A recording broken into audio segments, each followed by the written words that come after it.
All right, here we are again. Welcome back to the Huddle. Joining us now is running back coach George Hauser. Thank you for joining us, Coach. Hey, thanks for having me on. How's it going down there? Well, it's been hot, and the kids have responded really well. The conditions have been really tough, and the spirit's been unbelievable. And I know you were at the scrimmage Saturday, and the hitting was tremendous for this time of year. You know, scrimmage is kind of an unnecessary evil, or necessary evil, in that you got to get better, but you don't want to beat up on your own guys too much. That's right, that's right. Now, you're the running back coach. Let's just start out with that. How's it looking in the backfield? Obviously, we have Reggie Donner, the All-American, who ran for over 1,000 yards last year. How's he looking? Is he healthy? How are we doing so far in the season as far as running backs? Reggie got banged up a little bit in the scrimmage, but I think he's going to be all right come Emporia State and a week from Saturday. Greg Briley's back as a backup, and we had transferred by the name of Justin Matthews from Oklahoma State in the mix. And Justin had an appendicitis attack and had to have an operation right before two-a-day started, and we expect to get him back later on this week. So, Coach, I know last year you split times with Reggie Donner and Ryan Logan. Tell me, what are you going to do this year? Is Reggie Donner going to get most of the time, or are you going to split any time again? Or what do you think about a backup? Well, Reggie's got to move into a new role this year. You know, he was splitting time with Ryan Logan, and Reggie's got to assume the role as being the leader and being the starter now, and a little more emphasis on him carrying the ball when times when he'd have a rest. And that's, you know, in our offense, 2 to 3 guys are going to be pretty active. And hopefully those 2 other guys I talked about, Greg and Justin, can carry the load. You know, if you watch us play year in and year out, we're going to run the ball 65–70% of the time, so we got to have some guys back here who can run and get their carries in. While we're on the subject of Justin Matthews, he transferred from Oklahoma State. Now, is he making a good transition going from D1, D2? Is that ever a problem? How's that going? It depends on the kid, and I tell you what, Justin's had a great attitude about it so far, and he's come in willing to learn and work hard.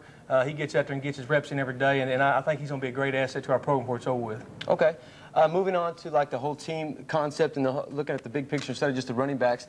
Last year we're undefeated, but we're losing people like Scott Condick, Johnny Luter. How does a team deal with losing key players like that and expect to live up to the pressures? Well, you know, the pressure is sometimes outward in. What we're trying to do right now is trying to mold ourselves as a team. Last year was last year, and we can't ride on anything that happened then. You know, Emporia State's a new team. Angelo State, we haven't played those guys in 3 or 4 years, so this team is going to have to find its own identity. And as we get closer to kickoff, you know, you're going to find some of the older guys step up, take a little more of a leadership role, find that, yeah, last year's chemistry is gone, and we've got to develop a new chemistry this year. Yeah, we're going to have to replace some great players, but we've also got some good kids back, and hopefully some of those guys, especially the upperclassmen, will step in and mold the kind of chemistry and the kind of team we're going to have this year. Okay. Now, talking about quarterback, Manning, he's the starting quarterback. We haven't seen him besides scrimmage action. How's he looking? Is he going to fit in? Is he a leadership type of Brett's a student of the game. You know, he comes from good stock. His dad's one of the greatest high school coaches in Oklahoma, and he's prepared himself to play. I know he's been sitting over for 3 years. He's ready to go. He knows our offense. He knows how to get us out of bad situations. He's well coached and is very coachable. So, you know, we're going to miss the guy last year, but it's Brett Manning's team now, so it's time for him to take the helm and take us to where we're going. Sounds great. Coach, let's maybe go back to running backs a little bit. I know Tyler Griffin, he was a running back coming in last year, coming in from a junior college. You moved him to fullback. Does he look like he's going to be your starting man? Well, in our terminology, the guy, the tailback position, what a lot of people refer to as Reggie Donner as an F-back, and on our scheme, the other back or the fullback is an H-back. So we took Tyler because his experience and his knowledge of our offense. He's a good, tough kid, and he comes from good stock. Wade started for 4 years there, so yeah. You know, he knows the offense a little bit, and he's picked up and done a good job. He's made a good transition from F-back to H-back. We've also moved Barry Antwine in the same capacity from an F-back to an H-back, and we've got a kid by the name of Nick Bobick from Beaver, Oklahoma, who's going to figure in the mix somewhere too. He's had a great camp, and you know, he's going to be hard. He's going to be hard to contend with as a freshman. You've got to think that the fullback is just as important as, you know, Donner, the tailback, because without that blocking back, where are you? Well, I'm going to tell you, in our offense, outside the quarterback, the most knowledgeable and toughest guy on the field needs to be the H-back. He's got a guy that make the checks and get to where we're supposed to get. He's got to understand the offense. He's got to block sometimes a 220-pound safety. Sometimes he's blocking on an end that may weigh 270, and then sometimes he's wham blocking on a nose tackle. The guy playing for the Minnesota Vikings right now, we wore that guy out last year, wham blocking him. So they've got to be, and they got to catch passes too. And so there's a lot of things we ask those guys to do, and we also incorporate through formation things, bring some other guys and some tight ends into the game to play in a substitute role at that position. Okay, what we're going to do now is we're going to take a look at the schedule, look at the upcoming opponents. If we can do that now, that'd be great.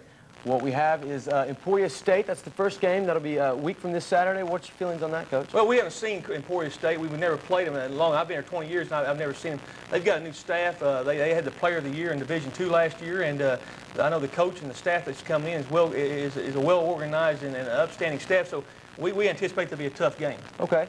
Moving on, Angelo State, that's a home game. We only have 4 of those. What kind of factor is that, only having 4 home games this year? Well, you know, I think sometimes you can put a lot of stock in that.